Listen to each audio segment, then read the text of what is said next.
el viento soplaba a favor de los musulmanes, pero hay un momento en que el viento comienza a soplar a favor de los cristianos, de la flota de la Santa Liga. El viento es metafórico, porque es el viento real y también el viento de la historia. Parecía imposible que el viento cambiase de dirección, y ahí comienza la batalla de Lepanto.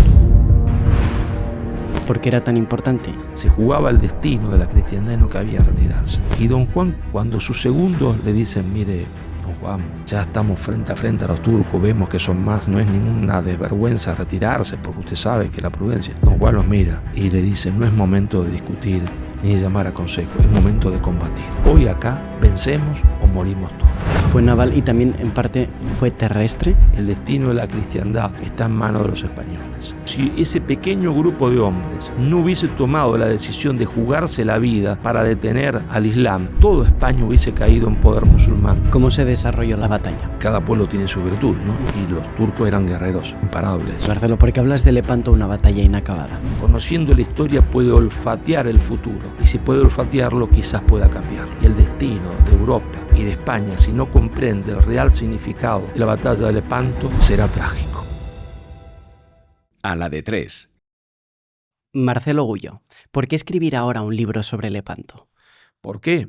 Porque si no, su santidad León XIV no estaría, y él no lo sabe, la iglesia se ha olvidado de estas cosas, no estaría en Roma, sino en Marsella, París, Madrid, no sé dónde estaría, porque si España no triunfaba en Lepanto, hubiese conquistado el imperio otomano, musulmán, Sicilia, después Calabria, después Nápoles y después Roma, y hubiese convertido a la Basílica de San Pedro en la mezquita más grande del Islam, como habían ya convertido cuando tomaron la capital del Imperio Romano de Oriente, Constantinopla, Santa Sofía, que era la iglesia más importante de la cristiandad oriental, la convirtieron en mezquita. Entonces hay que lograr estas cosas, porque cuando yo escribo mis libros como Madre Patria, Nada por lo que pedí perdón, o Lo que América le debe a España, en realidad voy al pasado, ¿para qué?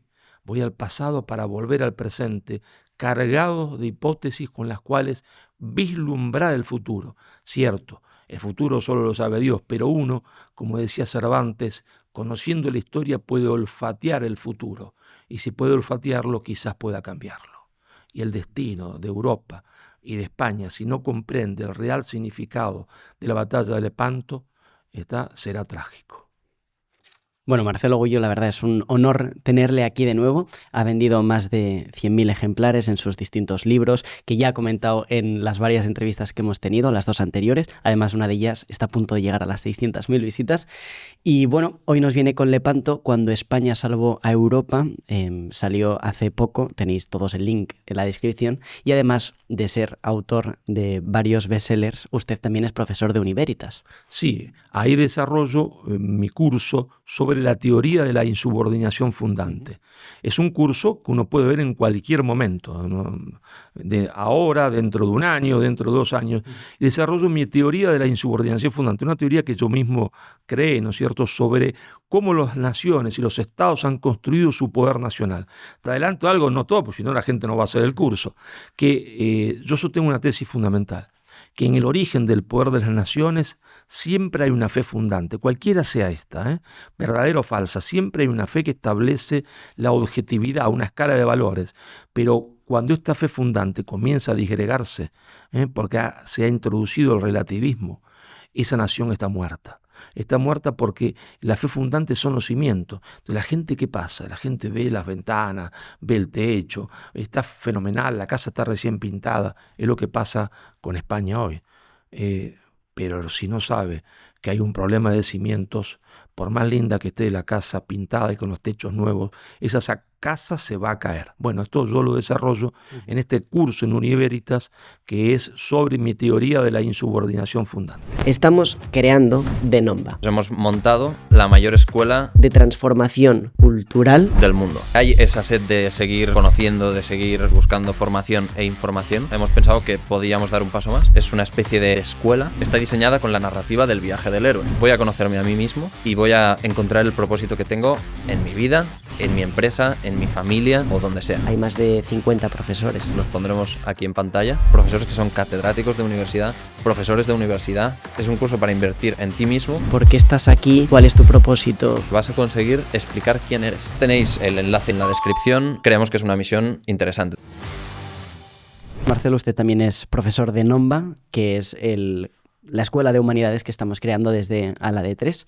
Así es. Y bueno, pues ahí habla de la leyenda negra, de cómo reconstruir el alma iberoamericana, así que también les esperamos a todos. Por supuesto, y estoy muy contento de participar y contento de estar rodeado de personas de altísima calidad. Uh-huh. Marcelo, cuando hablamos de Lepanto, usted al principio de todo el libro empieza hablando de la primera invasión islámica. ¿Por qué tenemos que ir allí para entender Mira, Luis, Lepanto? es decir, no se puede entender Lepanto sin entender el proceso anterior. El proceso anterior. ¿Cuál es ese proceso anterior dentro del cual está Lepanto?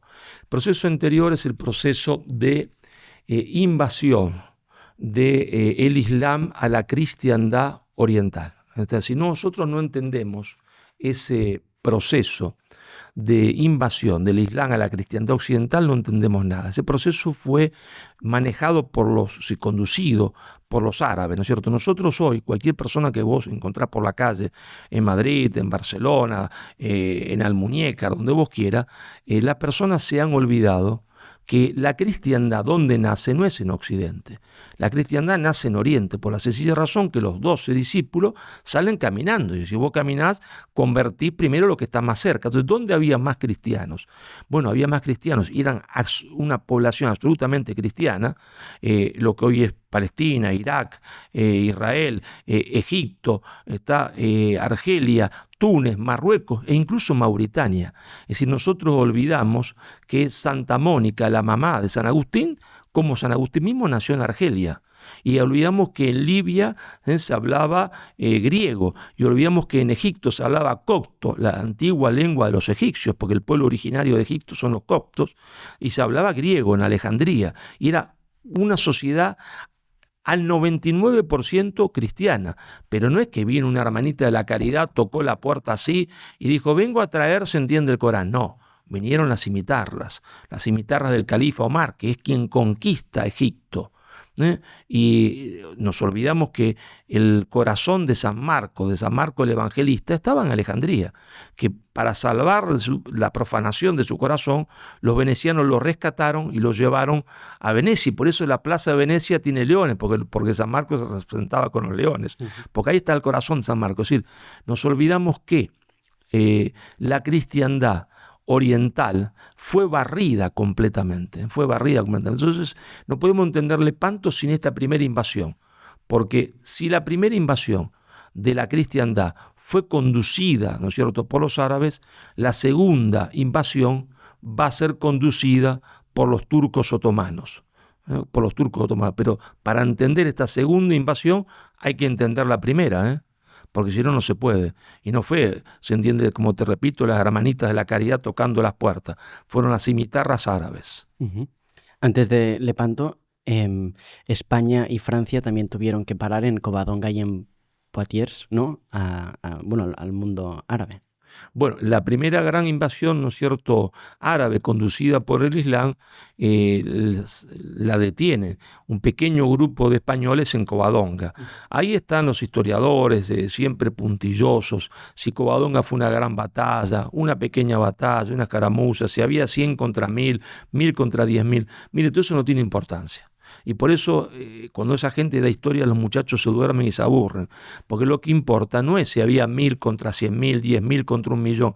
Lo que importa es que si ese pequeño grupo de hombres no hubiese tomado la decisión de jugarse la vida para detener al Islam y gritar fuerte, nosotros jamás aceptaremos ser dominados por el imperialismo islámico, toda España hubiese caído en poder musulmán. Y hoy, de las hermosas mujeres españolas, solo veríamos, entiende, sus ojos. Es Es decir, hoy España sería como Argelia, esta sería como Egipto. Esa es la verdad histórica. Y fueron detenidos por ese pequeño grupo de valientes en Covadonga, que se jugó la vida en Covadonga. Y después fueron detenidos en Poitiers, pero Poitiers estaba a un tiro de piedra de París, a un par de días a caballo de París. Si los francos no lo detenían, hoy no existiría Notre Dame. Notre Dame sería una mezquita. ¿Y qué pasó en Constantinopla? ¿Por qué era tan importante y por qué ahí no se logró parar? Bueno, tú sabes que Constantinopla era la capital del Imperio Romano de Oriente. Es importante también, yo lo digo en el libro, este libro Lepanto, porque se ha mentido tanto, el iluminismo ha tergiversado la historia y llamó al Imperio Romano de Oriente Imperio Bizantino. Ellos nunca se consideraron bizantinos, ni jamás se denominaron como bizantinos. Se denominaron siempre y se consideraron herederos del Imperio Romano. Era el Imperio Romano de Oriente, donde la cristiandad era más fuerte, es decir, donde había más cristianos.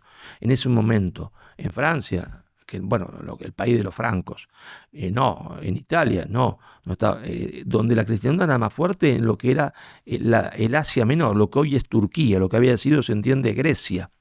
En el Imperio Romano de Oriente, donde estaba el grueso de la cristiandad. Los primeros grandes padres de la iglesia están ahí. Y Santa Sofía era la iglesia principal de la cristiandad oriental, del Imperio Romano de Oriente, que fue quien enfrentó por primera vez esta grandísima ola de expansión, primero de los árabes y después de los turcos selúcidas y después de los turcos otomanos.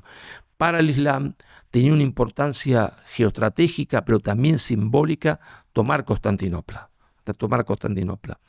Claro, a veces los pueblos no están integrados por ángeles, los pueblos tienen hombres que piensan, hombres egoístas, y un poco abandonaron los hermanos, cristianos occidentales a los hermanos cristianos orientales. ¿Ah, sí? Y la ayuda que mandó el Papa fue insuficiente. El Papa tardó mucho en poder convencer, se entiende, a los distintos reinos cristianos de que tenían que ayudar para que no caiga Constantinopla. No pudo hacerlo a tiempo. Lo que él pudo enviar, y lo envió, no era suficiente.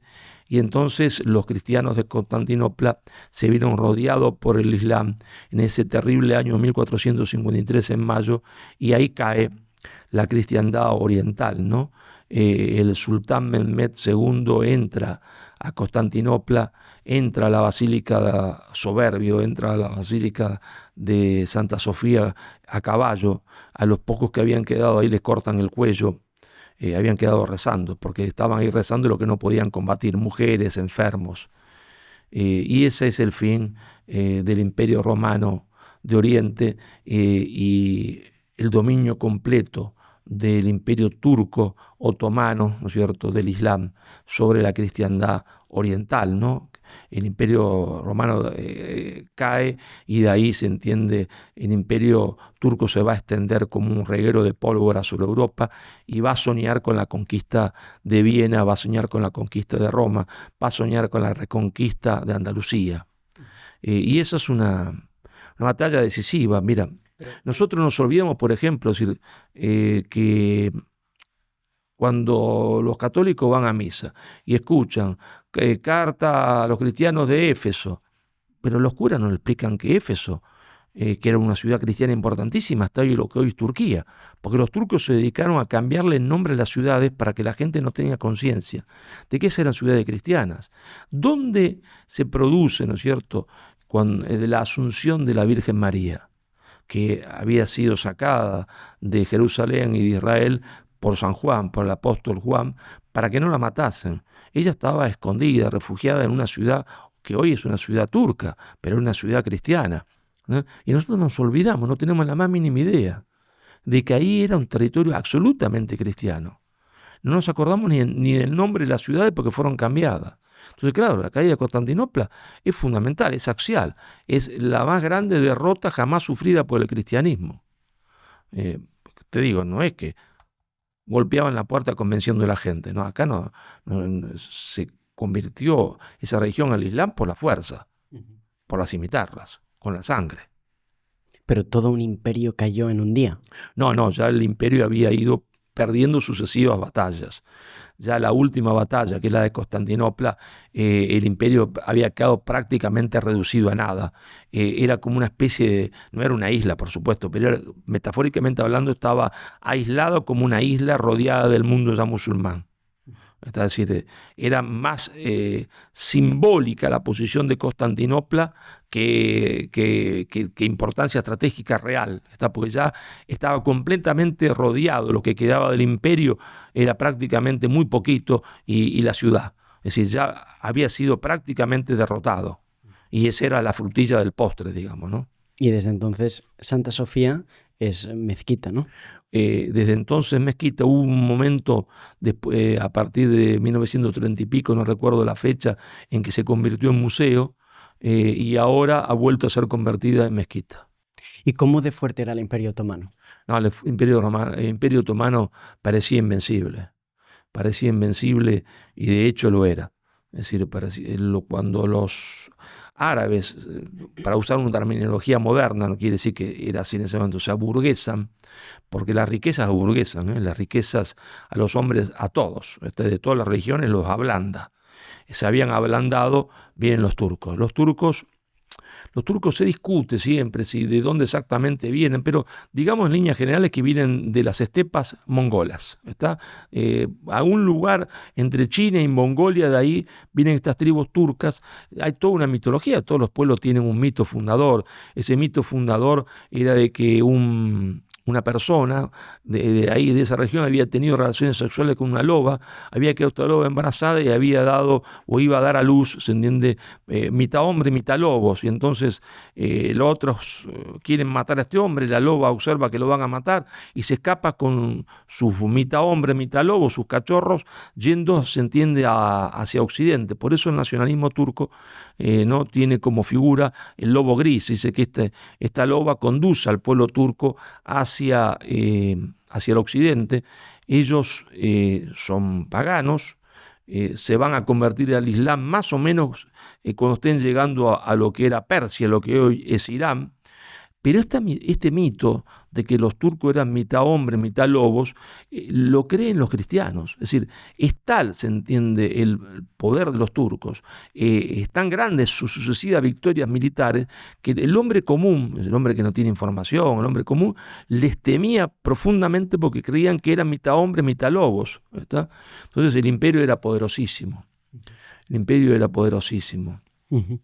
Y hay como dos tipos de turcos, ¿no? Los selyúcidas y los otomanos. No sé si podrías contarnos. Bueno, ¿O unos son antes y otros después? Primero son los selúcidas y después son los otomanos. ¿Y que van a tomar el relevo de los selúcidas. Son parte de las tribus turcas, pero quien va a tener la hegemonía de ese mundo turco, de ese imperio turco, son los otomanos. Por eso se va a decir imperio otomano. Por eso se va a decir imperio otomano, porque de las tribus es la que va a tomar el control, la que se va a hacer hegemónica. Uh-huh.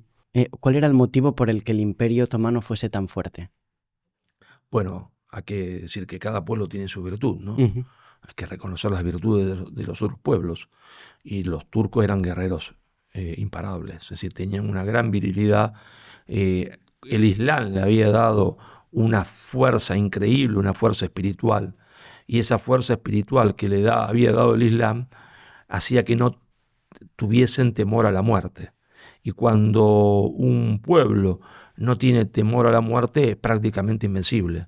Solo puede ser vencido cuando se encuentra con otro pueblo que tampoco le tenga miedo a la muerte.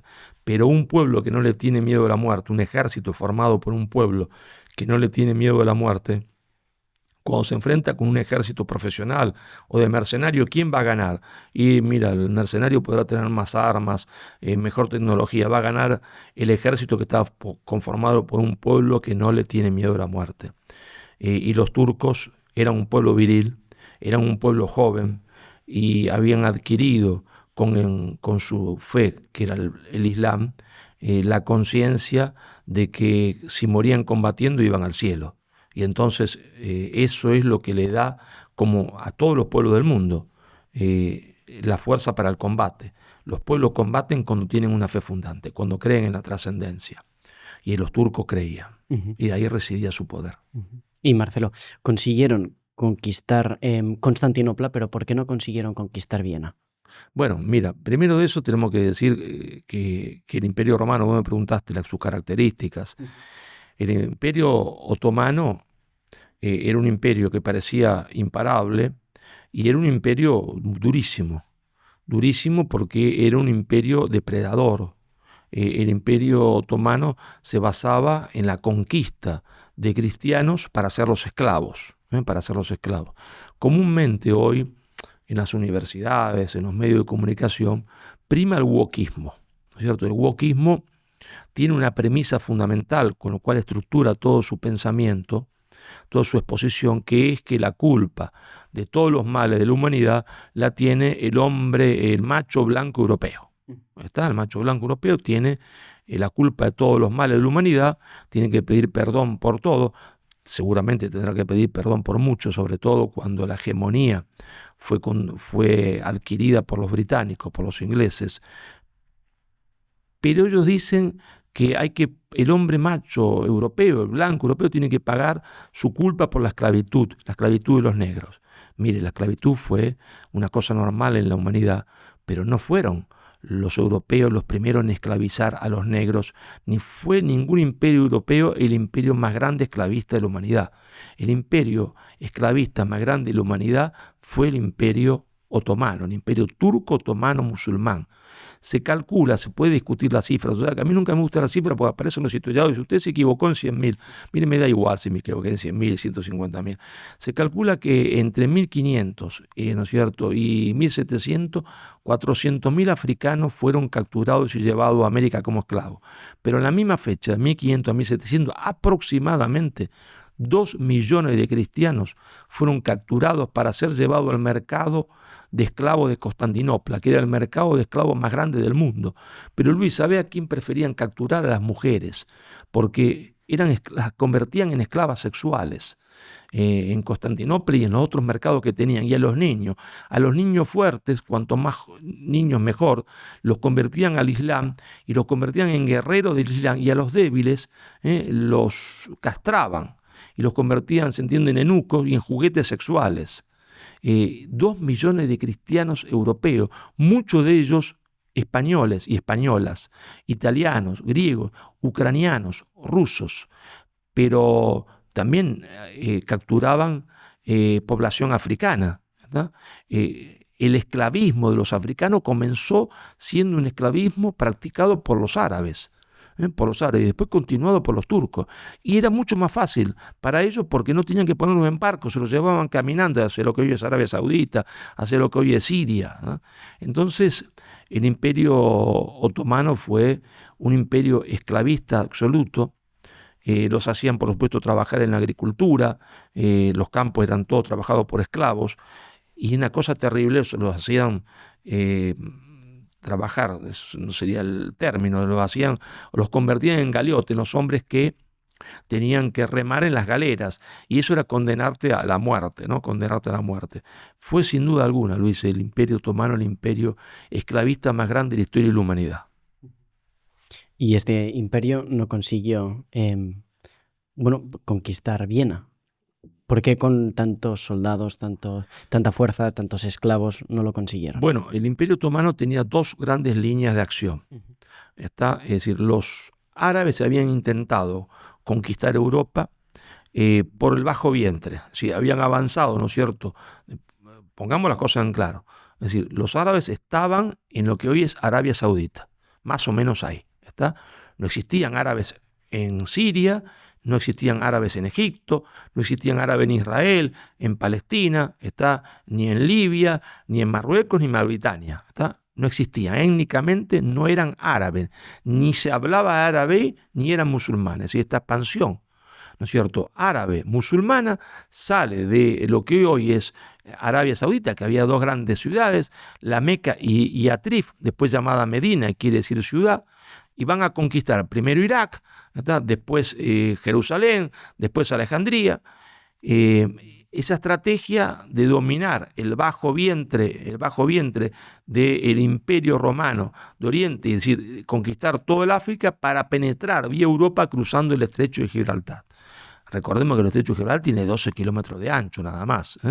Y entonces tratar de conquistar Europa penetrando la península ibérica y de ahí ir, se entiende, a París, a Notre Dame. ¿Está?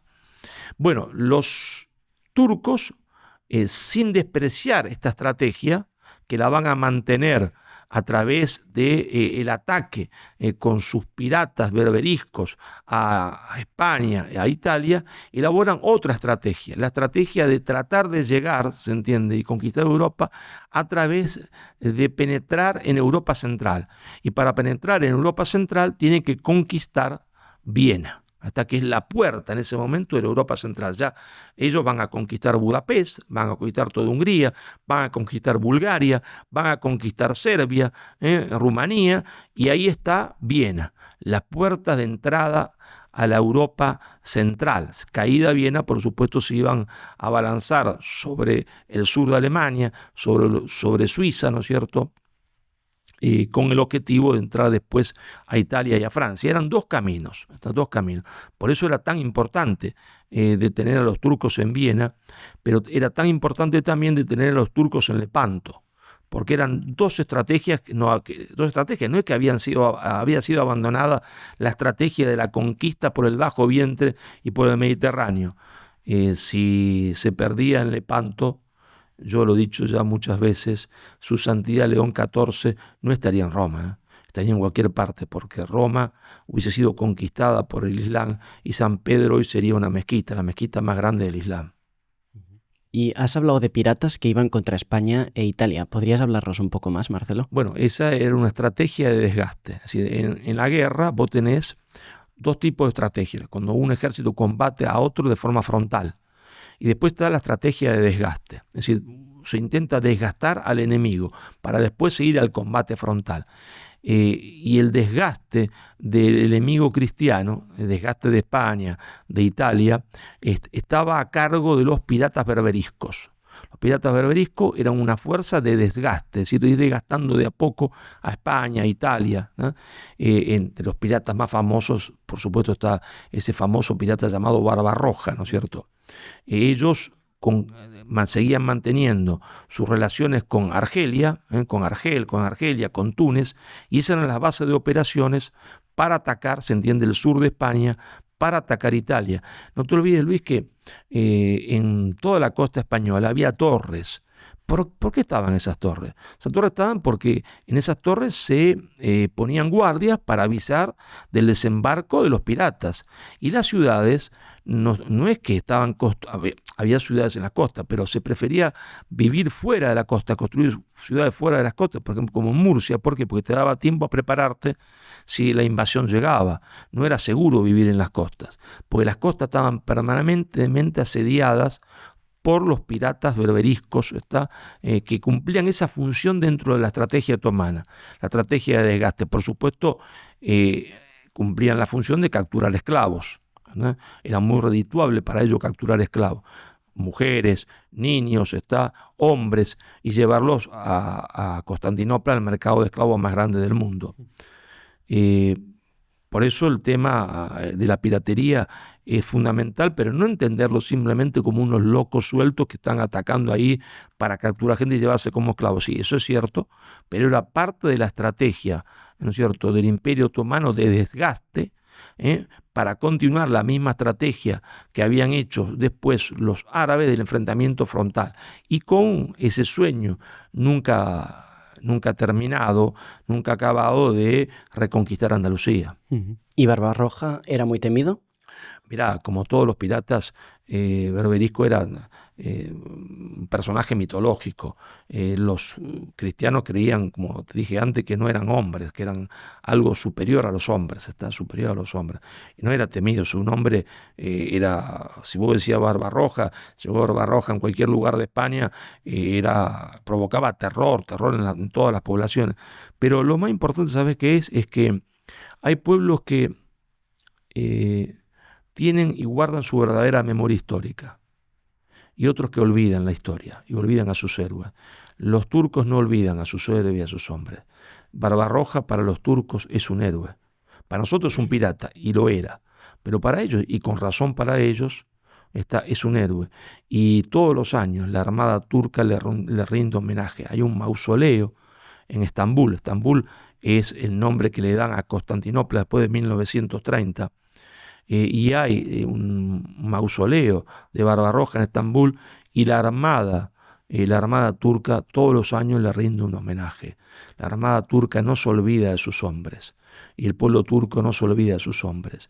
Y lamentablemente el pueblo español tiene tendencia a olvidar a sus hombres, a los hombres que dieron todo por España, tiene tendencia a olvidar a sus héroes. ¿Y cómo de importante era Solimán el Magnífico? Pues es una pregunta muy linda, interesantísima, ¿no? Empezando porque vos decís, ¿no? Solimán el Magnífico. El Magnífico. ¿No? Fíjate, ya le diste un nombre fabuloso, el Magnífico. Y fue producto del marketing político, porque Solimán no es que fuese magnífico. Magnífico, cuando vos decís, está dando la idea de un hombre generoso, extraordinario. No, nada de eso. Es que Solimán, que era muy inteligente, eso sí, ¿no? Tuvo como una especie de equipo de marketing.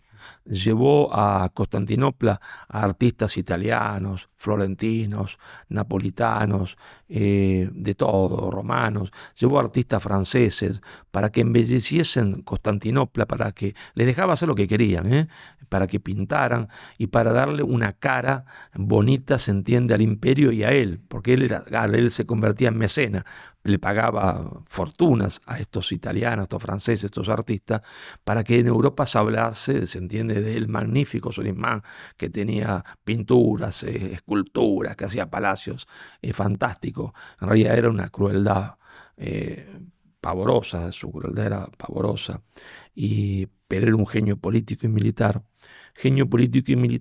que soñaba con convertir la Basílica de San Pedro en la mezquita más grande del Islam. Su sueño era la conquista de Roma, ¿no? Su sueño era la conquista de Roma. Uh-huh. Y hay un momento en el que España dice, oye, vamos a parar, ¿no? Todo este avance, y toma la iniciativa contra los turcos. ¿En qué momento ocurre eso? Bueno, Solimán ha muerto, Uh-huh.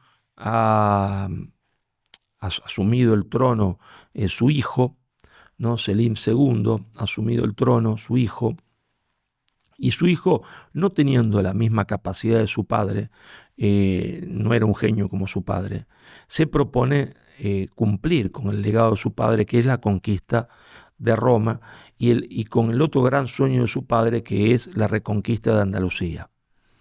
Y ahí aparece una figura fundamental en la historia, que es la figura del Papa San Pío V, ¿no? Los turcos están planificando, están agrediendo Malta, y San Pío V se da cuenta cuál es la estrategia turca. Se da cuenta que corre riesgo Roma, porque entiende perfectamente que el objetivo político estratégico del Imperio Otomano es la conquista de Roma. ¿Por qué Roma? ¿Por qué esa obsesión con Roma? Por el simbolismo. Es decir, ya habían conquistado la principal basílica, iglesia de la cristiandad oriental, que era Santa Sofía, y entonces tenían que conquistar la principal iglesia de la cristiandad occidental. Caída esta, era simbólicamente como si todo el cristianismo cayese. Y esto lo entendía bien su santidad San Pío V, que era un santo. Era un santo, pero formado muy bien teológicamente, muy bien filosóficamente.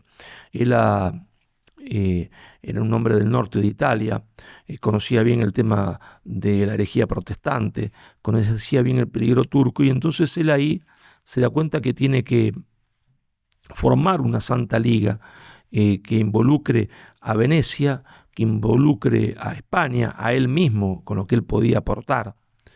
Pero claro, tiene dificultades, muchas dificultades por esto, porque los venecianos están jugando siempre entre Dios y el diablo, ¿está? Los venecianos no quieren tener problemas con los turcos, quieren ser aliados de los turcos para seguir comerciando. Son cristianos, sí, muy cristianos, pero entre la bolsa de dinero y la fe, a veces para los venecianos pesa más la bolsa de dinero. Y tiene problemas también con España. Tiene problemas con España porque, claro, España tiene muchos frentes abiertos. Tiene que pelear contra los protestantes, ¿no? Tiene que estar en América. España ya con Carlos V ha intentado muchas veces la reconquista, pues para ellos la reconquista no se terminó en Granada, sino que había que reconquistar los antiguos territorios que, repito, habían sido absolutamente cristianos. Y donde todavía había una gran población cristiana. Lo habían intentado con Carlos V, reconquista de Argel, pero era difícil porque logísticamente es muy difícil ese tipo. Pero entonces, claro, Felipe II, hay un momento en que duda, incluso hay que decir la verdad, en que da la orden de que esta idea del Papa de combatir a los turcos, de darle largas, que no quiere. Darle larga, decirle que no, porque no se le puede decir que no al Papa, pero le dice a su embajador, mire, dígale que sí, pero que en realidad no vamos a ir a ningún lado.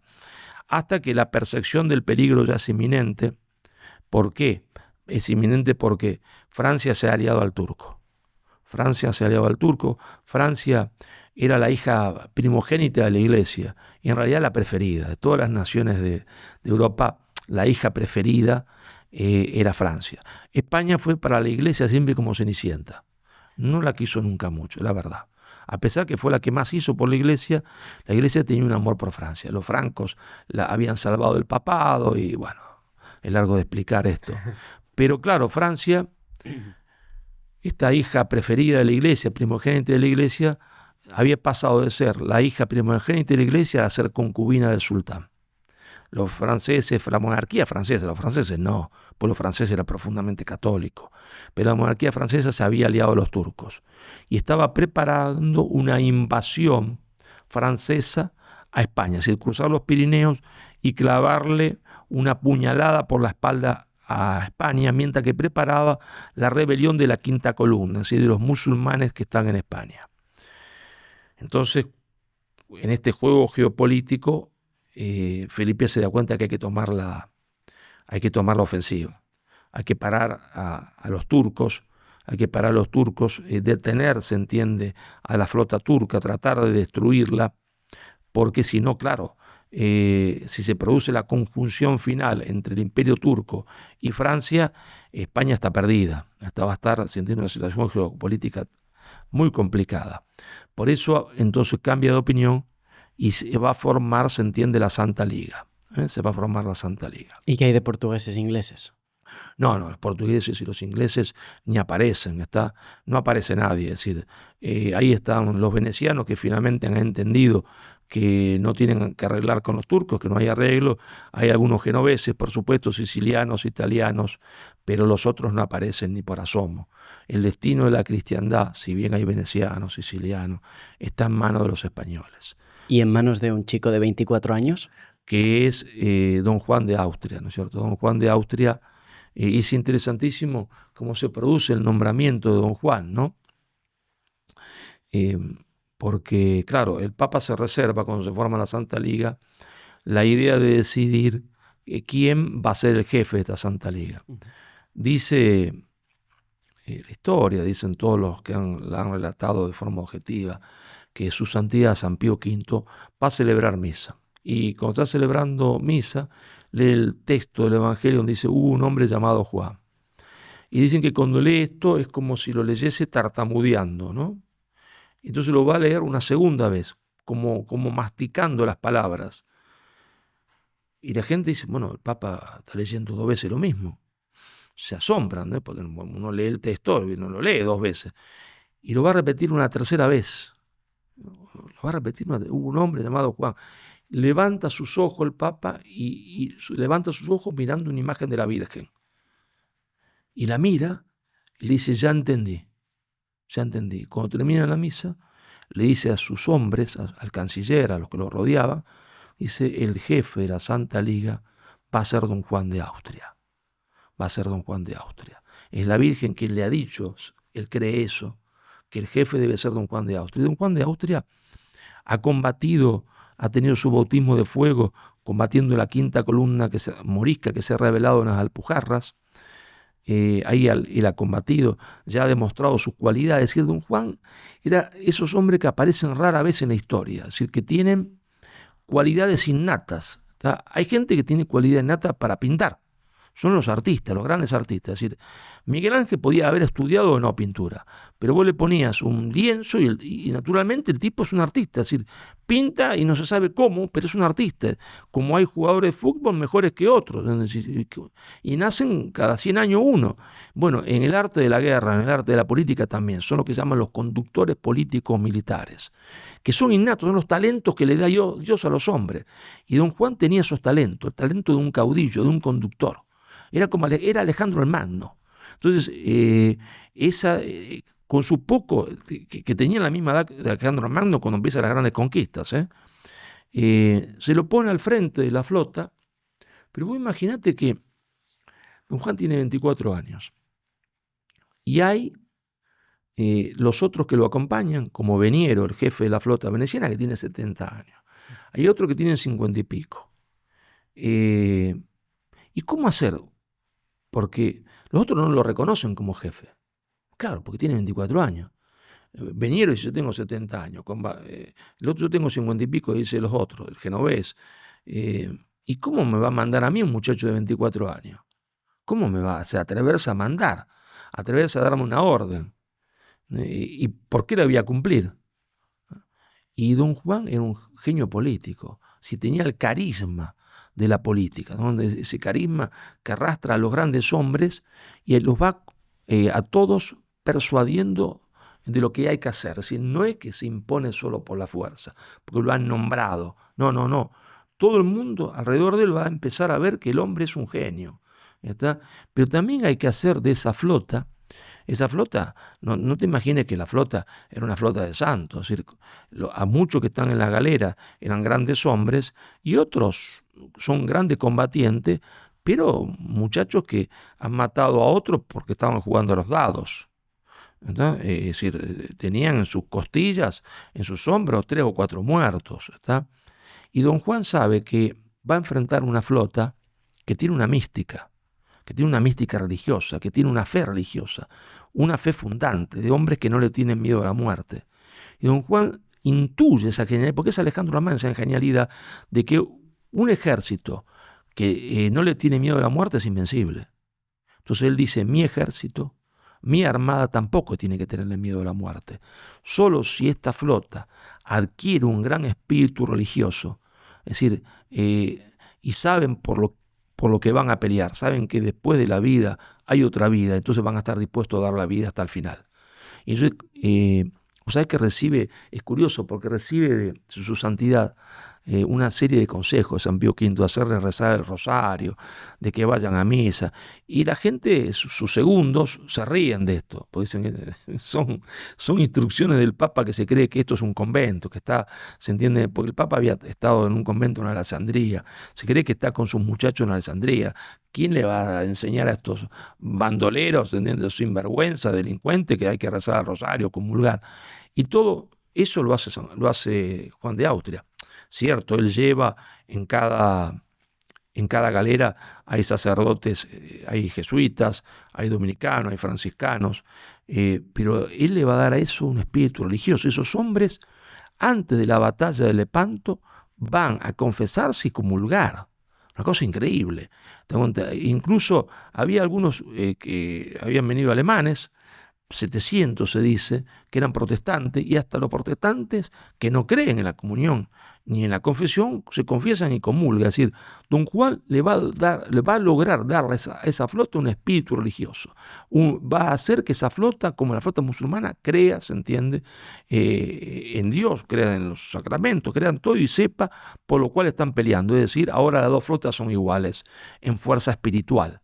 Todos los hombres que van a combatir creen, se entiende, que están combatiendo por lo que tienen que combatir, tienen fuerza espiritual. Y esa fuerza espiritual se la da don Juan, pero claro, don Juan hace mucho más que eso también. Don Juan se había combatido contra los turcos. ¿Y cómo se combatía? Bueno, acá estaban las galeras venecianas, acá estaban las galeras de España, acá estaban las que aportaba, qué sé yo, por ejemplo, los caballeros de la Orden de Malta, pero cada uno, claro, como cada uno tenía su grupo de galera, si los venecianos veían que los españoles iban mal, se iban, porque no querían.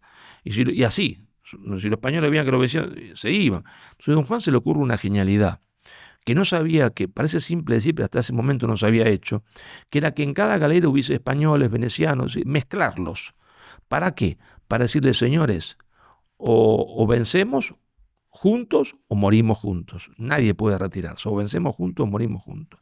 Y esa es otra de las genialidades de don Juan, ¿está? Y otra genialidad de don Juan es su determinación, su coraje de pelear. Porque claro, él tenía instrucciones de Felipe, su hermano, el rey. Las instrucciones eran que solo combatiese contra los turcos si veía posibilidad de ganarle a los turcos, porque era arriesgar toda la armada que se había formado. Pero también tenía otras cosas, otras indicaciones, sugerencias, no eran indicaciones, sugerencias, o pedidos, ruegos de su santidad, de San Pío V. San Pío V le había hecho llegar por diferentes personas de su más extrema confianza lo siguiente, que le había hecho llegar a don Juan de que la Virgen garantizaba su victoria, que no tuviese miedo ni temor, que cualquiera fuesen las condiciones, aunque los turcos fuesen superiores en número y en galera, la Virgen iba a garantizar su victoria, ¿no? Iba a garantizar su victoria y, claro, esto es fácil de decir y difícil de creer, ¿no? Cuando vos ves a los otros que te superan. Pero don Juan era un auténtico español.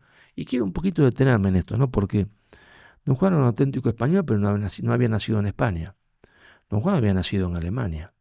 Y era producto de un amor de su papá, de Carlos V, Carlos I, con una jovencita de 18 años alemana de no muy buena moral. Si su madre era alemana. Entonces, ¿por qué don Juan era un auténtico español? Porque ser español era un estilo de vida. Era un estilo de vida que consistía en saber vivir practicando el bien, es decir, el bien común, ¿no? En dar la vida por los otros, y a saber morir con dignidad cuando no se puede practicar el bien. Es decir, un estilo de vida dado por la lengua y dado por la religión. Era un auténtico español, formado, se entiende, en Madrid, primero sin saber de quién era, en Legazpi, con los otros chicos, y digamos, moderno Alejandro Magno era un auténtico español. Y entonces, en el momento de la batalla, antes de la batalla, se va a comportar como un auténtico español. Porque, ¿cuál era la característica? Y la característica era la del rey de Castilla en la nave de Tolosa. En la nave de Tolosa están ahí el ejército musulmán y está el ejército cristiano. Y claro, los otros son superiores en número, parecen invencibles. Y ahí está un monseñor que le dice, mire, su majestad, Aristóteles, la prudencia, Santo Tomás de Aquino, la prudencia es una virtud, hay que retirarse. Y lo mira al cura, ¿no? Y le dice, el rey de Castilla le dice, mire, monseñor, hoy acá morimos todos, usted y yo. Es decir, porque ya no había alternativa. Si había que saber morir con dignidad, no cabía retirarse. Se jugaba el destino de la cristiandad y no cabía retirarse. Por eso le dice, hoy acá morimos todos. Y Dios le dio la victoria. Y don Juan, que sabía esto, que conocía bien la historia de España, la historia de la Reconquista, porque él de chiquito jugaba a la guerra entre moros y cristianos, cuando sus segundos le dicen, mire, don Juan, ya estamos frente a frente a los turcos, vemos que son más la prudencia, Aristóteles, Santo Tomás, las virtudes. No es ninguna desvergüenza retirarse, porque usted sabe que la prudencia. Don Juan los mira y le dice, no es momento de discutir ni de llamar a consejo, es momento de combatir. Si le está diciendo lo mismo que en la nave de Tolosa. Hoy acá vencemos o morimos todos. Y Marcelo, para situar a la audiencia, ¿dónde se desarrolla la batalla? O sea, debajo de Grecia, justo los turcos habían conquistado Chipre, entonces luego se encontraban, o ¿dónde se desarrolló y por qué se desarrolló en ese lugar? La flota cristiana va en busca de la flota musulmana, va en busca y la encuentra en lo que es Lepanto, en Grecia, está Corintio acá, van bajando, han estado por Corfú, la están buscando para encontrarla. También el sultán le ha dado orden a la flota otomana de combatir bajo cualquier circunstancia, porque todo el mundo sabe que es el gran combate, ¿no? Entonces, hoy en lo que hoy se puede ir a visitar estos lugares, se puede ir a Lepanto, es una ciudad pequeñita, llena de naranjos, muy bonita, y ahí se pelea ese 7 de octubre, se pelea ahí, y es interesante porque todo hacía prever la derrota. por la superioridad musulmana y porque el viento, muy importante el viento en esta ocasión en la batalla, el viento soplaba a favor de los musulmanes, ¿no? Pero hay un momento en que el viento comienza a soplar, y el viento es metafórico, porque es el viento real y también el viento de la historia. Comienza a soplar a favor de los cristianos, de la flota de la Santa Liga, y ahí se miran todos. Parecía imposible que el viento cambiase de dirección. Lo imposible se convirtió en realidad y todos comenzaron a creer aquello que el Papa le había dicho a don Juan, que la Virgen garantizaba la victoria. Y los españoles iban con la Real, con unos también, hablas de infiernos flotantes, no sé si podrías hablarnos pues de qué era la Real, de qué eran los infiernos flotantes que mencionas en el libro y más o menos los efectivos de ambos bandos. ¿Cuánta gente se enfrentó? Bueno, mira, las galeras a nosotros nos parecen muy simpáticas, ¿no? Uno puede ir a visitarla acá. En Barcelona hay una réplica de la galera de la Real. La galera de la Real era la galera, ¿no es cierto?, conducida por don Juan de Austria. Y la galera musulmana se llamaba la Sultana. Eran dos galeras magníficas. Pero nosotros vamos al museo y nos parecen fantásticos, ¿no? La galera era una cosa espantosa. Estar en una galera era espantoso, eran unos infiernos flotantes. Porque, claro, la galera estaban los galeotes que remaban. En el bando turco eran todos esclavos cristianos. Grilletes te ponían, ahí no te podías mover, estabas condenado a remar hasta que te morías. En el caso de la Santa Liga, en el caso de las galeras cristianas, estaban ahí algunos condenados que preferían, en vez de ser condenados a muerte, estar en las galeras. Un tipo que penaban en las galeras, ¿está? Que tenían delitos, ellos preferían estar en las galeras que estar en una prisión. Pero claro, las condiciones eran terribles. Sea una galera turca, sea una galera cristiana, las condiciones eran terribles porque la gente estaba encadenadas ahí no se levantaban y ahí defecaban. Y entonces esto que parece, sí, muy importante, porque al defecar ahí se convertían las galeras en una inmundicia que aunque tratasen de limpiar no se podía, y entonces todo tipo de virus, moscas, entonces uno era más fácil que muriese por las distintas enfermedades que se producían en las galeras que combatiendo. Entonces la galera, si bien de afuera eran muy bonitas, estaban decoradas, eran unos infiernos flotantes. Te cuento así una cosa anecdótica. La gente sabía que una flota de galeras se acercaba a un puerto, a una ciudad, no porque la vieran, sino porque la olfateaban. El olor repugnante de las galeras lo sentías antes de verlas. Entonces no era fácil estar en esas galeras, ni para los que estaban abajo, ni tampoco para los que estaban arriba, porque se morían de la enfermedad que se producían del contagio de esa inmundicia. Y claro, don Juan tenía la galera real, y me quiero tener un poquito en esto, porque por lo menos a mí me pareció interesante contarlo en el libro, ¿no? Sí. Contarlo en este libro, Lepanto, cuando España salvó Europa. En la decoración de la galera real, de la Real, ¿no? Porque si vos eras turco y mirabas esa galera, no, y si la ves hoy tampoco, no te das cuenta que es una galera cristiana. Tiene un montón de símbolos, de la mitología griega, símbolos romanos, símbolos griegos, y símbolos cristianos pocos. Entonces dirían, esta es una galera pagana. No, es una galera profundamente cristiana. ¿Por qué? Porque el cristianismo, cuando aparece, es la primera gran religión que va a formar una cultura. Toda cultura nace de un culto, pero que no va a eliminar a la anterior, la va a incorporar. Va a incorporar la cultura greco-romana, a partir de San Justino. A los cristianos se les planteaba un problema, es decir, los cristianos, imagínate, empiezan a predicar este culto nuevo. De un culto nace una cultura. Tienen ahí a los romanos que lo están martirizando. Entonces la primera tentación sería rechazar todo lo anterior. Hacer tabla rasa, si algún día se conseguía cristianizar el imperio, hacer tabla rasa y tirar todo por la borda. La filosofía griega, el derecho romano, despreciándolo porque son los hombres que te persiguen.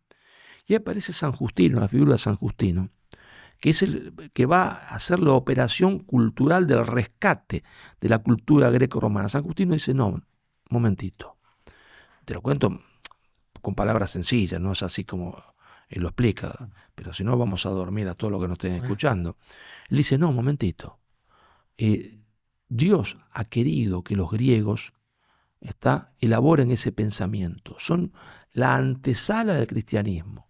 Es decir, ellos a través del logos, a través del pensamiento, han creado las categorías de pensamiento que nosotros podemos utilizar ahora, pero la han creado porque Dios ha querido que la crearan, así que nos sirviesen como antecedentes para que nuestras ideas puedan tomar esas categorías fundamentales de la existencia humana, porque como no hay contradicción entre razón y fe, ellos razonando han llegado a distintas categorías que son las que han guiado siempre el pensamiento, la diferencia entre sustancia y forma y accidente, es decir, todas las grandes categorías del pensamiento. Pero atención, dicen también los romanos, porque no hay contradicción entre razón y fe, y la razón puede descubrir las leyes que Dios ha grabado en la naturaleza, han elaborado el derecho romano, que es el derecho que el hombre ha elaborado mirando, se entiende, las leyes de la naturaleza, pero en la naturaleza Dios ha grabado su ley. Entonces dice, ese derecho romano podemos santificarlo, esas categorías griegas, filosóficas, de Aristóteles fundamentalmente, de Platón, de los anteriores, podemos santificarlas y usarlas porque Dios ha querido prepararlas. Es decir, todo lo griego es nuestro, todo lo romano es nuestro. Y entonces, incluso la poesía, incluso la mitología, entonces ahí nace la cultura greco-romana católica. Y la real, si vos la ves, es la expresión de eso.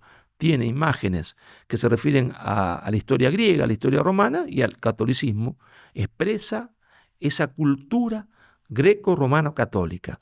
Y la sultana, a su vez, expresa la cultura musulmana, pero la cultura musulmana que ha arrasado con el mundo greco-romano.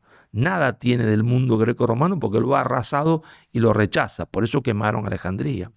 Entonces ahí se enfrentan, ¿no es cierto?, no solo dos religiones, dos culturas también se enfrentan, dos formas de ver el mundo, dos formas de ver al hombre, completamente distintas y antagónicas. Uh-huh. Que en el libro dices que la sultana tenía, las velas eran medio doradas, ¿no? La bandera que llevaba, hoy le llamaríamos bandera, el estandarte. Uh-huh. Ellos, que saben de la importancia de esta batalla, han traído el estandarte, hoy la llamaríamos bandera de Mahoma, que estaba en la Meca. Fíjate que la han traído de la Meca a la flota. Y entonces el estandarte, la bandera de la sultana es una bandera blanca. Uno dicen que era verde, se discute si era verde o blanca.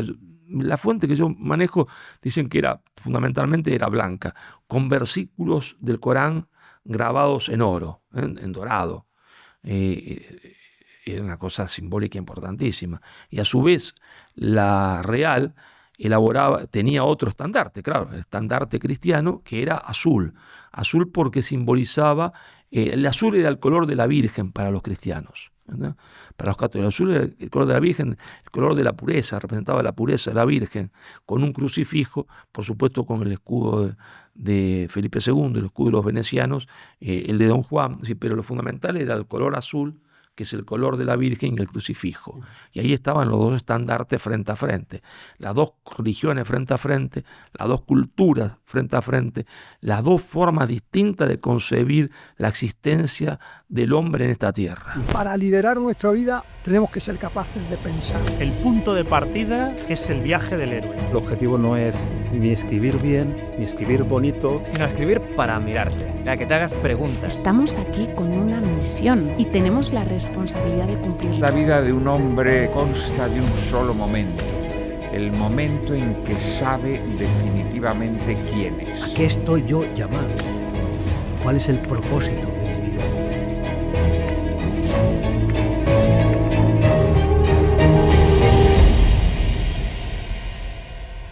¿Y ¿Cuántos efectivos, cuántos barcos, cuántos soldados se enfrentaban? Bueno, a mí nunca me gusta, Luis, hablar de eso, porque siempre después me critican que la cifra me equivoco. No, pero más o menos 200 barcos contra 200. Sí, las cifras después te las lees vos en el libro.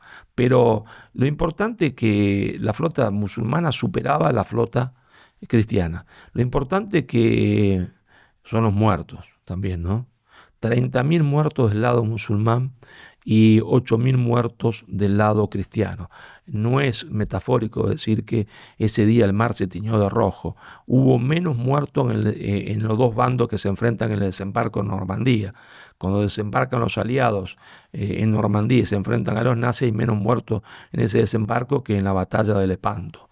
Así que fue una batalla realmente, pues, por su magnitud, importantísima. Que fue naval y también en parte fue terrestre. No, es que parece terrestre. ¿Por qué? Porque mira, esta es una galera, ¿no? Sí. Y esta otra galera. Nosotros tenemos la imagen de Hollywood, creemos que los barcos se lanzan piedras, se tiran cañonazos. No. En esa época, ¿cómo combatían estos tipos? Era que una iba a chocar a otra así y se quedaban una pegada a la otra, y entonces los de acá saltan a esta, los de esta saltan acá, y se produce como una especie de combate terrestre en un lugar muy chiquitito, que son las dos galeras, ¿está? Ahí se produce una especie de combate terrestre de galera contra galera. Y lo que más temían los tipos, es decir, los hombres de uno y otro bando, ¿no? Los combatientes, y ambos eran héroes, lo que más temían no era que yo te clavo una espada o que este me clava una cimitarra y me corte el cuello, era caerse al agua. Pues si te caías al agua con todo ese peso y la armadura que llevaba, eras hombre muerto, te ahogaba despacito y era la muerte que más temían. Claro, entonces se enfrentaban una con otra y se producía como una batalla terrestre en un espacio muy, pero muy pequeñito. ¿Y cómo se desarrolló la batalla? Bueno, el desarrollo de la batalla es muy interesante porque, primero, te digo, si el viento comienza el viento y la historia comienza a favorecer a los cristianos, ¿no? Y don Juan ahí va a elegir una estrategia frontal contra los turcos. Tiene en su retaguardia a otro gran héroe que es don Álvaro de Bazán. Entonces Álvaro de Bazán está situado atrás. Digamos que sería como una flota de refuerzo para ver qué flanco cristiano está flaqueando. Entonces don Álvaro está atrás. Si el flanco cristiano flaquea, manda galeras acá. Si el derecho está, entonces él tiene que ir observando todo para ir reforzando. Mientras que el otro busca en el enfrentamiento frontal. Y don Juan busca el enfrentamiento frontal ¿con quién? Con Ali Pasha. Ali Pasha es el jefe de la flota musulmana que está en la sultana. Entonces él sabe que el combate se va a decidir entre su galera y la galera, entre su galera que es la real y la galera de los musulmanes que es la sultana.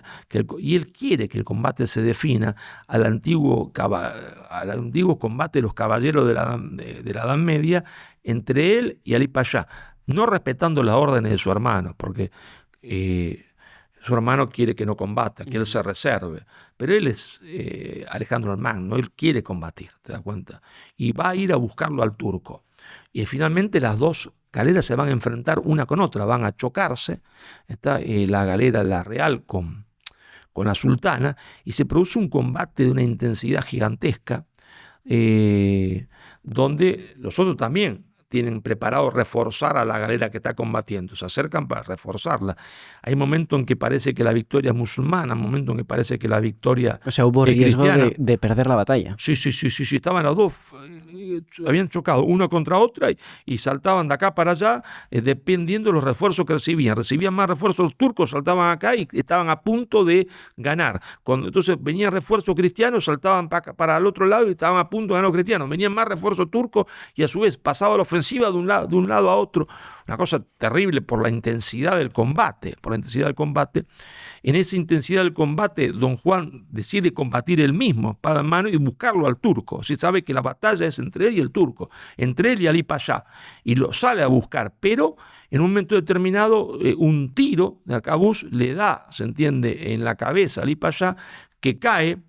La verdad que no se sabe bien a ciencia cierta quién le corta la cabeza, si es un soldado español o es un uno de los galiotes y uno de los esclavos cristianos en la galera que ve una cimitarra en el piso y aprovecha y le corta la cabeza a Ali Pasha. Eso no, en realidad se discute, no se sabe, pero el hecho es que ahí muere Ali Pasha, ¿está? Un soldado español entonces clava la cabeza de Ali Pasha en una pica y ahí comienza a resonar el grito de victoria, ¿está? Porque claro, el jefe enemigo ha caído en batalla, y una vez que empieza a resonar el grito de victoria, los otros van perdiendo estímulo, van perdiendo, se entiende, fuerza, se van desmoralizando porque su jefe ha sido derrotado. Siguen combatiendo, pero ya están desmoralizados, ¿está? Y bueno, no se cumple lo que quería don Juan, pero bueno, se ha cumplido, y se va a ganar Lepanto, ¿está? Se va a ganar Lepanto, y cuya gloria se le debe a muchos de esos héroes, a los venecianos, a Veniero. ¿Cómo que no se cumple lo que quería San Juan? No se cumple lo que quería don Juan, porque don Juan quería combatir cara a cara con Ali Pasha, es decir, en esos tipos de combates medievales, quería ser él el que le corte la cabeza a Ali Pasha, o que Ali Pasha le corte la cabeza a él, porque no había otra alternativa, pero bueno, eso no se da, hasta eso no se da.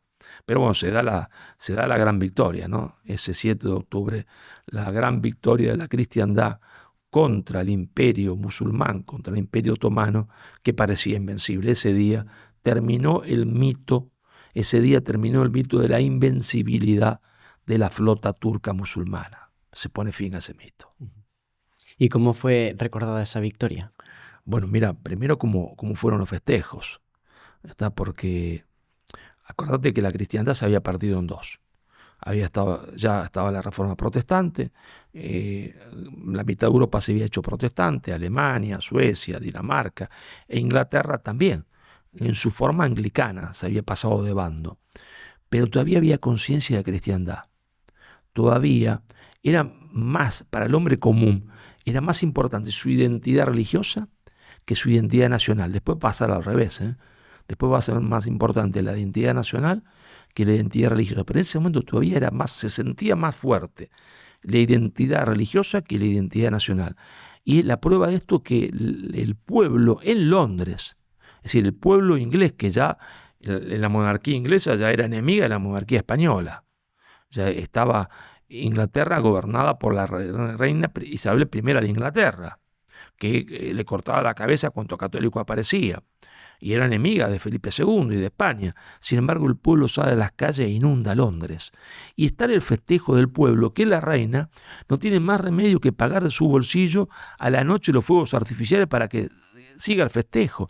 Y lo mismo pasó en las grandes ciudades protestantes de Alemania. Es decir, todo el pueblo sale a festejar porque sabían la importancia histórica de esa victoria para la cristiandad, independientemente si fuesen protestantes, si fuesen católicos. Lo mismo pasa, se entiende, en las ciudades de España, en Granada, en Valencia, en Barcelona. El pueblo inunda las calles, ¿está? Ni en Roma ni hablar. En Roma son días y días de festejos, pero festejos que son de festejo, de alegría, de música, de bailes y de gente que va a la iglesia a dar gracias a Dios, a rezar. Se celebran misas en todo Roma, dando gracias a Dios por la victoria. En Venecia, cuando llega la noticia, el pueblo inunda la plaza de San Marcos, ¿está? Después vendrán festejos más organizados, pero el pueblo inunda la plaza de San Marcos, los negocios cierran y le ponen un cartel: Chiusi por i morti di turchi, cerrado por la muerte del turco, ¿no? Claro, a veces también la historia se empaña porque los hombres son así, las naciones son así, los pueblos son así, los gobiernos, los reyes. Hay al lado del rey de España, de Felipe, algunos que son personajes detestables, que después la historia va a demostrar que eran detestables, que eran hombres que creaban intrigas y le van se decimos en Argentina, a soplar en la oreja a Felipe de que hay que tener cuidado con su hermano, que a veces su hermano se le suben los humos a la cabeza y se cree que es Alejandro el Magno y se proclama César, qué sé yo, cualquier cosa de esta. Y entonces el Papa ha organizado recibirlo a don Juan en Roma como se recibía a los grandes generales romanos, ¿no? Caballos blancos, esperándolo en las escalinatas. Y lamentablemente Felipe se dejó influenciar por estos malvivientes que le llenaron la cabeza y le ordena a don Juan que no salga de Mesina, que no vaya a Roma. Y entonces don Juan se queda sin eso que hubiese sido magnífico, que era que el Papa mismo lo recibiese en Roma como un César. Y era mentira, don Juan no, en ningún momento, don Juan era un auténtico caballero español, don Juan era un leal. En ningún momento don Juan pensó en desafiar a su hermano. Pero bueno, le habían llenado la cabeza a Felipe y don Juan se queda sin los festejos de la victoria. Son cosas que pasan en la historia, es así. Y Marcelo, ¿por qué hablas de Lepanto, una batalla inacabada? Buena pregunta, Luis, ¿por qué Lepanto es una batalla inacabada? Porque para uno de los bandos esa batalla no terminó nunca. Esa batalla no terminó nunca. Es decir, porque para la dirigencia musulmana de ayer y de hoy, el objetivo ha sido siempre el mismo. ¿Sí? Y el sueño ha sido siempre el mismo. Convertir la Basílica de San Pedro en la mezquita más grande del Islam. Y yo esto lo trato, mira, en este capítulo del libro, que es el último capítulo del libro, donde voy a tratar justamente este tema. El capítulo se llama Lepanto a la batalla inacabada, ¿ves? Lepanto a la batalla inacabada, la amnesia de Europa, Europa que se ha olvidado que los otros siguen pensando en esto. Y entonces ahí se entronca con lo que yo te decía. Si yo voy a la historia para volver al presente cargado de hipótesis con las cuales tratar de vislumbrar el futuro, no predecir, no se puede, pero vislumbrar el futuro. Y entonces ahí hay el tema espinoso de tratar, que es el tema de la inmigración musulmana a Europa, ¿no? Hablas de una invasión silenciosa. Bueno, antes de eso, que era una intuición mía, yo dije, bueno, si esto aparentemente se está planteando en Europa como un problema. Cuando vos estás con un problema de salud grande, que no es un resfrío, es una salud grande, ¿qué haces? Bueno, cuando tenés un problema de salud grande, vos querés consultar a varios médicos. Querés consultar a varios médicos. No querés quedarte con la opinión de uno. Y entonces yo dije, hay que hacer lo mismo. Si esto es un problema importante, hay que tener para poder después decidir la opinión de grandes intelectuales sobre este problema. Como vas a un médico, a grandes médicos, te digan, mire, escúcheme, ¿cómo estoy? Y usted tiene que hacer esto, y dice, tiene que operarse. Y voy a decir, no me gusta, yo no quiero operarme, voy a ver otro que me diga, a ver si hay otra solución. Vos vas a grandes médicos para... Y entonces yo fui al pensamiento de grandes intelectuales. Uno de ellos, para mí, el más importante intelectual de Italia, de los últimos 15 años del siglo pasado y los primeros 15 años de este siglo XXI, que es Giovanni Sartori. Giovanni Sartori es un intelectual antifascista, es uno de los grandes teóricos de la democracia, ha estudiado los partidos políticos, con doctorados honoris causa en Estados Unidos, al que nadie en su sano juicio, este intelectual antifascista, podrá acusarlo de fascista, nacional católico. Giovanni no es católico. Y digo, bueno, ¿qué dice Sartori sobre este tema de que el mundo musulmán considera a Lepanto como una batalla inacabada ahora que se produce una gran inmigración masiva de musulmanes a Europa? ¿Qué dice Sartori? Y Sartori dice lo siguiente, ¿no? Sartori dice, estamos en manos de políticos ignorantes. Estamos en manos de políticos ignorantes que no conocen la historia ni tienen cultura. Te repito, porque aquí cae esta frase, hay que masticarla. Estamos en manos de políticos ignorantes que no conocen la historia ni tienen cultura. Solo se preocupan por conservar su sillón, pasan el día escuchando la opinión contraria, del contrario, y pensando en qué respuesta darle. Así no se construye nada. No hay líderes ni hombres de Estado, y así nos va. La Unión Europea es un edificio mal construido y se está derrumbando. La situación se hace más desastrosa porque algunos han creído que se podían integrar los inmigrantes musulmanes y eso no es posible. Esto no es mío, esto es Giovanni Sartori, que si vos me das un minutito voy a buscar otra frase de Sartori y también me gustaría leértela, ¿no? Porque me parece fundamental. Bueno, leer es siempre un poco aburrido, pero no tengo otra forma, porque hay que ver las distintas opiniones de estos, que yo llamo médicos metafóricamente, estos grandes intelectuales, ¿no? Y dice Sartori, volvemos a Sartori, a Giovanni Sartori, este gran intelectual antifascista. ¿Es posible, se pregunta Sartori, que el inmigrado que pertenece a una cultura teocrática, que no separa al Estado civil del Estado religioso y que identifica al ciudadano con el creyente, se integre? ¿Hasta qué punto la sociedad pluralista puede acoger, sin disolverse, enemigos culturales que la rechazan? Porque todos los inmigrantes no son iguales. Y porque el inmigrante de cultura teocrática plantea problemas muy distintos del inmigrante que acepta la separación entre religión y política. ¿Hasta qué punto una tolerancia pluralista debe ceder no solo ante extranjeros culturales, sino también a abiertos y agresivos enemigos culturales?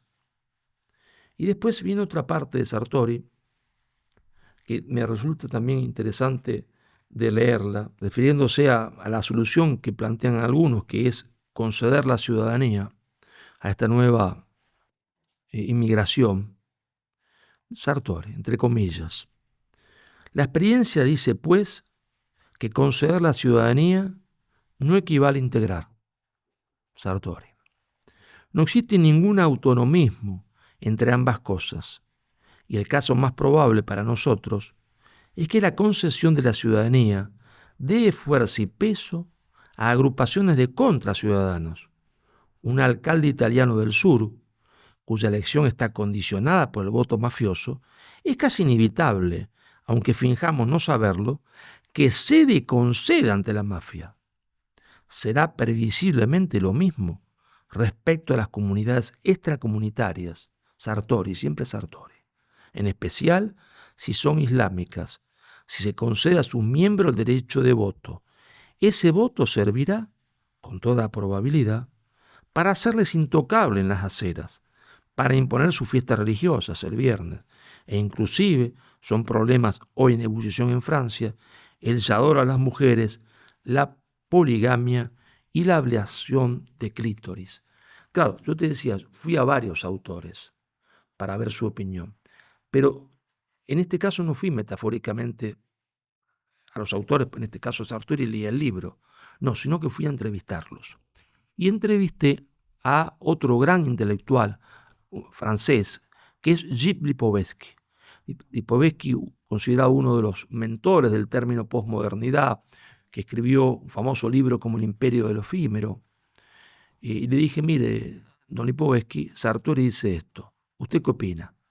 Y Lipovetsky opinó todo lo contrario de Sartori. Dice, no, lo de Sartori es un pensamiento apocalíptico, no tiene razón.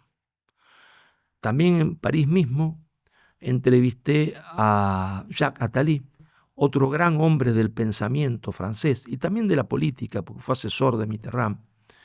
Y en resumen, cuando lo entrevisto en su casa muy temprano a la mañana, a las 7 de la mañana, cuando lo entrevisto dice Jacques Attali, no, lo de Sartori no es cierto, también es un pensamiento apocalíptico. Te comento al pasar que yo iba a entrevistarlo a Jacques Attali, yo tenía cita con él a las 4:30 de la tarde, llegué antes y cuando llego veo que la secretaria habla con él y él sale furioso, me dice, usted ha llegado tarde. Le digo, no, yo llegué bien, yo llegué antes. No, usted llegó atrás, tenía que venir acá hasta las 2 de la tarde. No, le digo, mira, a mí el gobierno francés me dio esta carta. Era a las 16:30 y yo llegaba 15 minutos antes. Como ve la carta, ahí retrocedió, ¿no? Bueno, entonces hacemos la entrevista la semana que viene. Le digo, mire, con todo respeto, le digo, yo vengo a Francia para hacerle la entrevista a usted, yo me voy mañana. Bueno, se va mañana, entonces la entrevista la hacemos mañana, al mediodía. Digo, yo tengo el avión al mediodía. Tengo que ir. Bueno, entonces dice, véngase a mi casa a las 7 de la mañana. Afuera de París, una casa preciosa, ¿no? La oficina, como todos los progresistas, la tenía en una zona horrible para hacerse el progre. Entonces llego a la casa de Attali, ¿no? Esta vez dije, yo llego 5 minutos antes, toco el timbre y entonces sale Attali. Nosotros en Argentina a las personas bajitas les llamamos petizos, porque viene de petit en francés, ¿no? Petizo. Sale el petizo Attali y me dice, usted, cuando no llega tarde, llega temprano.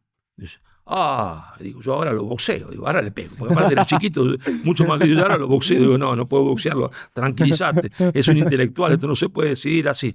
Y entonces le hago la entrevista con el fondo, era coleccionista de relojes de arena, tiene una colección de relojes de arena fantástica, increíble, que me la muestra.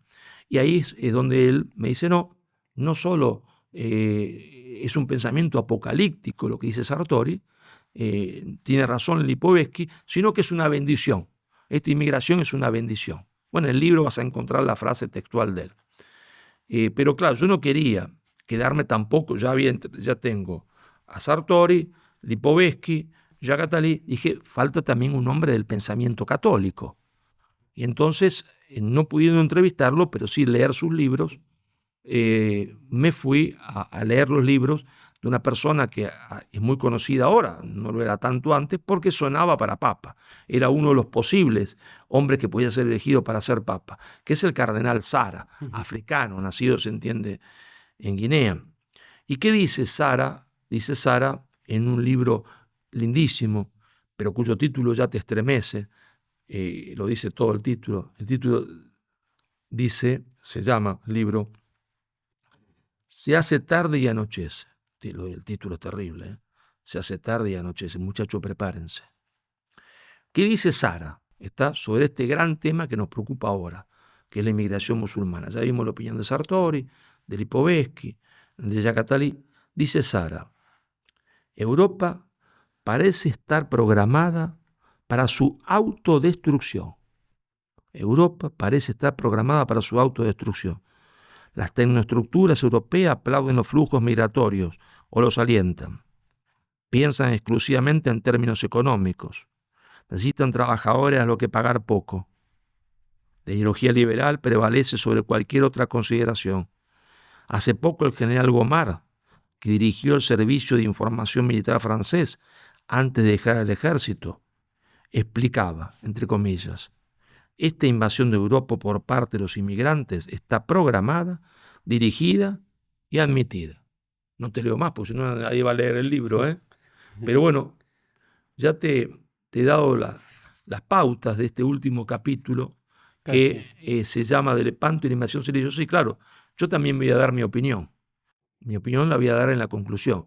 No te la voy a contar, pues no van a leer el libro. Yo quiero que la gente lea el libro. El libro estará en el link de la descripción. Pero te voy a decir antes, y ya con esto nos vamos a comer, ¿eh? Te voy a leer solamente la frase que encabeza la conclusión del libro. La conclusión se llama De Lepanto a la invasión silenciosa. La conclusión del libro es una profecía de San Juan Pablo II. Y dice lo siguiente. San Juan Pablo II. Veo a la iglesia afligida por una plaga mortal. Veo a la iglesia afligida por una plaga mortal, más profunda y dolorosa que la de este milenio.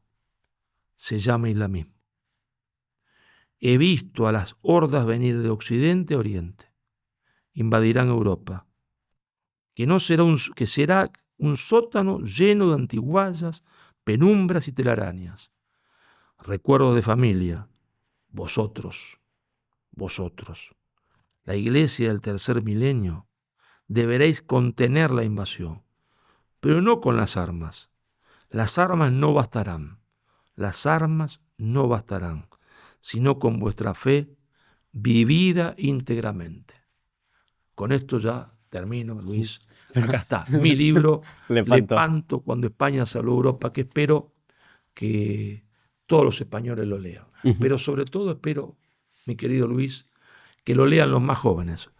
Terminé otra entrevista que gentilmente me hiciste, como me pediste que dijese unas últimas palabras como consejo, y yo te dije que los jóvenes lean. Leen poco y hace poquito también te dije una metáfora que la vida de un hombre en su formación es como un vino, ¿no? Hasta la primera etapa de su vida es como una uva que un agricultor cuida, ¿no? Es el niño cuidado por sus padres, trata de dar la mejor educación. Después ya pasa esa época, vienen los 18 años y ya viene la independencia, se hace el vino y el vino se va a poner en una barrica y ahí va a pasar el tiempo y puede el vino perderse o hacerse. Y los jóvenes, para formarse, para que el vino no se pudra, no se pique, tienen que leer y estudiar. ¿Está? Y entonces saldrá finalmente a partir de esa buena materia prima un gran vino. O se picará, se echará a perder porque no estudia, no profundiza, no leen. Y te dije, lean a Chesterton, pero ahora tengo que hacer un poco de autopropaganda. Pero en realidad no es autopropaganda, porque a mí me interesa poco hacerme autopropaganda si no creyese que estoy diciendo algo fundamental para el destino de los jóvenes. No para mi destino, porque ¿qué me quedarán? 30 años de vida, como mucho, si Dios quiere. El problema va a ser para vos. El problema va a ser para vos, pero sobre todo va a ser para tus hijos. El gran problema lo van a tener tus hijos. Lo vas a tener vos, tus hijos, y si Dios quiere, no tus nietos. Pero si los jóvenes no toman conciencia de la gravedad del problema que vive hoy Europa, entonces están fritos. Europa estará muerta, España estará muerta. Por eso quiero que lean este libro, ¿cierto? Lepanto. Lepanto cuando España salvó a Europa. Pero no para que yo me haga famoso, quizás ya lo soy o no lo sé, no me interesa, sino porque creo que aporto algo está fundamental para los jóvenes, para que se despierten, para que dejen de estar dormidos. ¿Está? Porque si están dormidos, el viento de la historia va a soplar esta vez del lado musulmán, y no del lado cristiano. ¿Hay que ser pesimistas pero esperanzados? Sí, claro, porque la esperanza es una esperanza, se entiende nuestra, que viene de lo sobrenatural, pero a lo sobrenatural se lo ayuda, a Dios rogando y con el mazo dando. Bien, pues eso es todo, Marcelo Gullo, que hoy viene con Lepanto. Ahí está, Lepanto. Cuando España salvó a Europa. Muchísimas gracias por haber estado con nosotros. Como siempre. Si te ha gustado esta entrevista, tenemos otra por aquí que te va a encantar. Muchísimas gracias. A la de 3.